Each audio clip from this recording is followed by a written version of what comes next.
For the kuha naman kami ngayon ng bulating dagat. Hi guys, nandito din kami ngayon sa dagat ulit. Ano nga na ay magakuha baga rin kapatid ko ng bulating dagat. Apang pain daw baga nila doon sa isda. Pang nangawil sila mamayang gabi. Ang ginagawa baga na rin kapatid ko para makakuha na rin bulate. Inawisik ka nung pids na yun yung pang kain baga sa isda. Pagkawisik man din anong pagdadami agad-agad lawan na bulate. Anong pagdadami man din nakakapangilabot ay tindigan man din ang balahibo. Bago ang itsura baga ng bulate ay parang mga ganun sa alupihan anong pagdadaming pa. Nakakatakot man din. Ay ngayon ko lang man din na-realize na kaya pala ang daming nagakagat sa akin pag nagaligo ako yung pala yun. Ang pagkuha baga doon ay kailangan ay mabilis yung kamay mo. At pagpabagal-bagal ka ay magatago agad yun sa ilalim ng buhangin. Pati man din na rin asawa ko ay nakiisyoso na din sa pagkuha ng bulate. Akala mo marunong ay ano bagang inaturo mo dyan? Pag ikay nanuno dyan, ewan ko lang sa iyo. Sabi baga nila ay mas masiba daw erin bulate na eri kaysa sa bulate sa lupa. Yung inagawang hotdog baga. Hindi man yung bulating yun, udang ka talaga.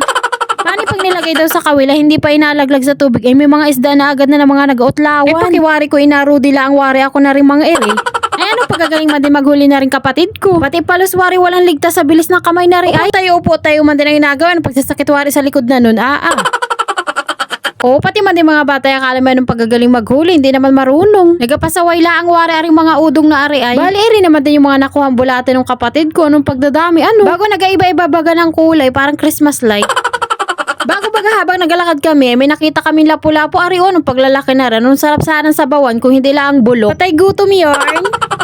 Ay habang nagakuha man din kami ng bulate ay may bigla na pahulog pati man din na rin kapatid ko ay napasugod sa lahat. Halos man din mga lahati yung bangkat sa pagsakay ng kapatid ko sa sobrang big. Ay pati man din yung bata hindi kaya magsagwan. Pumunta naman din na rin isang nakahuli. Ay nagpunta man din agad kami para tumulong manitig. Ay ngayon baga ay sakto lang baga yung huli nila para pang tindalaan. Ay salamat po at kahit baga account yung huli ay binigyan pa rin kami. Nakaligtas na naman si tiya mo sa ulam. Ano na yun?